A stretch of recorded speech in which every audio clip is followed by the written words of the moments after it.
Azerbaijan के राष्ट्रपति Ilham Aliyev ने भारत से मांग की है कि वो आर्मेनिया को हथियार देना बंद करे। राजधानी बाकू में COP29 से जुड़े कार्यक्रम में एक सवाल का जवाब देते हुए अलीयेव ने कहा, ये हमारी देश की सुरक्षा से जुड़ा मुद्दा है। फ्रांस, भारत, ग्रीस जैसे देश आर्मेनिया को हमारे खिलाफ जाकर हथियार सप्लाई कर रहे हैं। ऐसे में हम हाथ पर हाथ रखकर बैठे नहीं रह सकते। राष्ट्रपति अलीयेव ने कहा, हमने आर्मेनिया और उसे हथियार देने वाले देशों के सामने अपना रुख साफ कर दिया है। अगर हमारे देश की सुरक्षा को खतरा होगा तो हम इसके खिलाफ एक्शन लेंगे। आर्मेनिया हमारे खिलाफ अपनी सैन्य ताकत बढ़ा रहा है। वो हमारी सीमा पर अपने सैनिक तैनात कर रहा है। ऐसे में हम चुप नहीं रह सकते। दरअसल, कारबाख को लेकर अजरबैजान और आर्मेनिया में लंबे समय से विवाद रहा है। पाकिस्तान और तुर्की अजरबैजान को खुला समर्थन और सैन्य सहयोग देते हैं। इसके बदले अजरबैजान कश्मीर के मुद्दे पर पाकिस्तान का समर्थन करता है।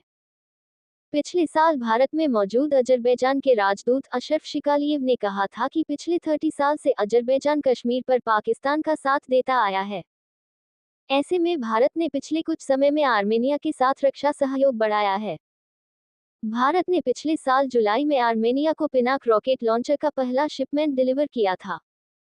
पिनाक की डिलीवरी होने की खबर सामने आते ही अजरबैजान में राष्ट्रपति के सलाहकार हिकामत हाजिएव ने भारतीय राजदूत से मुलाकात की थी।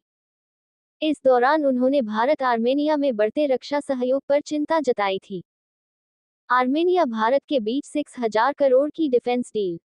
आर्मेनिया और भारत के बीच एक और डिफेंस डील है, जिसमें फ्रांस भी पार्टनर के तौर पर शामिल है।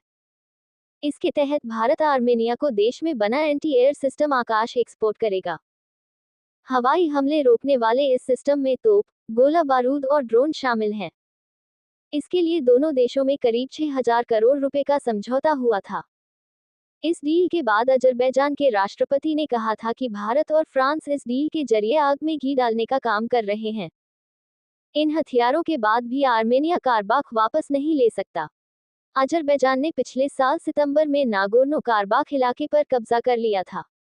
नागोर्नो कारबाख इलाका 20 साल से भी ज्यादा समय से आर्मेनिया और अजरबैजान के बीच विवाद का कारण बना हुआ है।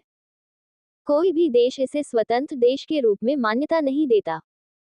1988 से दोनों यूरेशियन देश नागोर्नो कारबाख इलाके पर कब्जा करना चाहते हैं। यह क्षेत्र अंतर्राष्ट्रीय रूप से अजरबैजान का हिस्सा है, लेकिन 1991 में यहाँ के लोगों ने अजरबैजान से आज़ादी और खुद को आर्मेनिया का हिस्सा घोषित कर दिया था। 1994 से कारबाख पर आर्मेनिया के जातीय गुटों का कब्जा है। 2020 में अजरबैजान ने आर्मेनिया पर हमला कर दिया था। करीब 6 हफ्ते चले युद्ध के बाद अजरबैजान की एक तरफा जीत हुई और उसने विवादित इलाके के बड़े हिस्से को अपने कब्जे में ले लिया था। इस युद्ध में दोनों देशों के 6,500 से ज्यादा लोग मारे गए थे। युद्ध विराम के लिए रूस को आगे आना पड़ा था।